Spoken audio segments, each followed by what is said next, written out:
নির্বাচন পেছানোর হেলাফেলা চলবে না বলে মন্তব্য করেছেন আমির খসরু। মানবিক করিডোর দিলে পুরো এলাকা অস্থিতিশীল হয়ে পড়বে বলে মন্তব্য করেছেন মান্না। হাসিনার মতো চাঁদাবাজের পতনও সম্ভব করে দেখাবো, হুঁশিয়ারি সার্জিসের।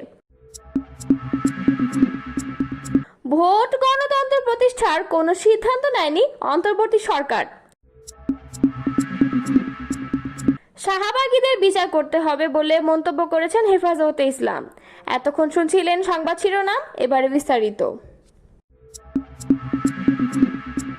বিএনপি স্থায়ী কমিটির সদস্য আমির খসরু মাহমুদ চৌধুরী বলেছেন, গণতন্ত্রের পথ হলো নির্বাচন।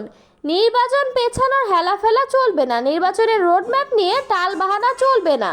সংস্কারে যদি ঐক্যমত না হয়ে থাকে, কান খুলে শুনে রাখুন, সেই সংস্কার বাংলাদেশের জনগণ মানবে না। আপনারা সংস্কার করার কে? সংস্কার করবে দেশের জনগণ। নির্বাচনের মাধ্যমে সেই সংস্কার হবে। বুধবার 28 মে বিকেলে রাজধানীর নয়াপল্টনে বিএনপির কেন্দ্রীয় কার্যালয়ের সামনে এক তারুণ্যের সমাবেশে তিনি এসব কথা বলেন। বিএনপির 3 অঙ্গ ও সহযোগী সংগঠন জাতীয়তাবাদী যুব দল, স্বেচ্ছাসেবক দল ও ছাত্র দলের উদ্যোগে ঢাকায় এই কর্মসূচির আয়োজন করা হয়। আমির খসরু বলেন, সংস্কারের প্রথম প্রস্তাব দিয়েছেন দেশনেত্রী বেগম খালেদা জিয়া ভিশন 2030। এরপর আমাদের ভারপ্রাপ্ত চেয়ারম্যান 27 দফা দিয়েছেন এবং পরবর্তীতে আন্দোলনের দলগুলোর সঙ্গে আলোচনার ভিত্তিতে 31 দফা দিয়েছেন। জাতীয়তাবাদী যুব দলের সভাপতি মোনায়েম মুন্নার সভাপতিত্বে ও স্বেচ্ছাসেবক দলের সাধারণ সম্পাদক রাজীব আহসান এবং ছাত্র দলের সাধারণ সম্পাদক নাসির উদ্দিন নাসিরের সঞ্চালনায় মহাসমাবেশে বক্তব্য দেন বিএনপি স্থায়ী কমিটির সদস্য গয়েশ্বরচন্দ্র রায় এবং আমির খসরু মাহমুদ চৌধুরী। নাগরিক ঐক্যের সভাপতি মাহমুদুর রহমান মান্না বলেন, দেশের মানুষ একটি প্রভাবমুক্ত স্থানীয় সরকার নির্বাচন চায়। তৃণমূল দীর্ঘ সময় নেতৃত্ব শূন্য থাকা উচিত না। মানুষের মধ্যে নির্বাচন নিয়ে এক অজানা আতঙ্ক বিরাজ করছে। রাজনৈতিক নেতারা বাস স্ট্যান্ড, টেম্পো স্ট্যান্ড, খাল বিল দখল নিয়ে ব্যস্ত। ইউরোপ আমেরিকায় যদি চাঁদাবাজি ছাড়া রাজনীতি চলতে পারে, বাংলাদেশে পারবে না কেন? রাখাইন রাজ্যে এখন কোনো কর্তৃপক্ষ নেই। এই নাজুক অবস্থায় মানবিক করিডোর দিলে পুরো এলাকা অস্থিতিশীল হওয়ার যথেষ্ট সম্ভাবনা রয়েছে। বুধবার রাজধানীর জাতীয় প্রেস ক্লাবে গণশক্তি সভায় আয়োজিত জনদুর্ভোগ ও স্থানীয় সরকার নির্বাচন শীর্ষক মতবিনিময় সভায় প্রধান অতিথির বক্তৃতায় তিনি কথা বলেন। মাহমুদুর রহমান মান্না বলেন, চলমান আন্দোলনগুলোর ব্যাপারে সরকারকে সজাগ থাকতে হবে। অনেকে ন্যায্য দাবি নিয়ে আন্দোলন করছে। ন্যায্য দাবিগুলোর প্রতি সরকারকে শ্রদ্ধাশীল হতে হবে। অনুষ্ঠানে সভাপতির বক্তৃতায় ডিইউজিএর সভাপতি শহীদুল ইসলাম বলেন, আমাদের চোখ কান খোলা রাখতে হবে যাতে দেশ অস্থিতিশীল হয়ে না ওঠে। আমরা এখন মুক্ত পরিবেশ পেয়ে অতীত ভুলে গেছি। যারা হাজার হাজার মামলায় জড়িত ছিলেন তারা এখন মুক্ত বিহঙ্গে ঘুরে বেড়াচ্ছেন। তারা এখন অস্থির আচরণ করছেন। তাদের আমি অতীত স্মরণ করিয়ে দিতে চাই। সভায় বক্তৃতা করেন বাংলাদেশ সুপ্রিম কোর্টের আপিল বিভাগের আইনজীবী অ্যাডভোকেট আকবর হোসেন, নাগরিক নারী ঐক্যের সাধারণ সম্পাদক ফেরদৌসী আক্তার এবং ডক্টর হুমায়ুন কবির বিশিষ্ট গবেষক কর্মী শারমিন সুলতানা চৈতি। ঢাকার শাহবাগে গণজাগরণ মঞ্চের আন্দোলনকারীদের শাহবাগী হিসেবে অভিহিত করে তাদের বিচার চেয়েছেন হেফাজতে ইসলামের যুগ্ম মহাসচিব আজিজুল হক ইসলামাবাদী। তাদের শাপলা গণহত্যার সমর্থক হিসাবে উল্লেখ করেছেন হেফাজতের এই নেতা। বুধবার গণমাধ্যমে পাঠানো বিবৃতিতে তিনি এ দাবি জানান।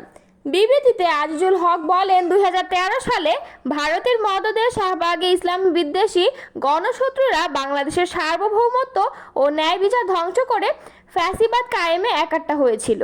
সেই শাহবাগ ঘিরে আধিপত্যবাদী ভারতের আগ্রাসী চক্রান্ত এবং ভারতের ক্রীড়নক ও শাপলা গণহত্যা সমর্থক সেই শাহবাগীদেরও আজ বিচার করতে হবে। আজিজুল হক আরও বলেন, শাপলা চত্বরের প্রতিরোধ চেতনায় অনুপ্রাণিত তৌহিদি জনতা 24-এর গণ অভ্যুত্থানে বীরোচিত ভূমিকা পালন করে। 84 জনেরও বেশি মাদ্রাসার ছাত্র শিক্ষক শহীদ হন। একটি বৃহৎ রাজনৈতিক দলের শীর্ষ নেতা দেশের ইসলামপন্থী ও আলেম নেতাদের মৌলবাদী বলে 1.5 দশকের পুরনো ভারতীয় ও আওয়ামী বয়ানে সুর মিলিয়ে কটাক্ষ করেছেন, যা উদ্বেগজনক। আওয়ামী লীগ ও ভারতীয় বয়ানে কথা বললে দেশবাসীর কাছে প্রত্যাখ্যাত হবেন। এছাড়া শাহবাগীদের ইসলাম বিদ্বেষী ফ্যাসিস্ট উল্লেখ করে তাদের চক্রান্তের বিরুদ্ধে জুলাইয়ের ছাত্র জনতাকে সতর্ক ও ঐক্যবদ্ধ থাকার আহ্বান জানান হেফাজতের এই নেতা।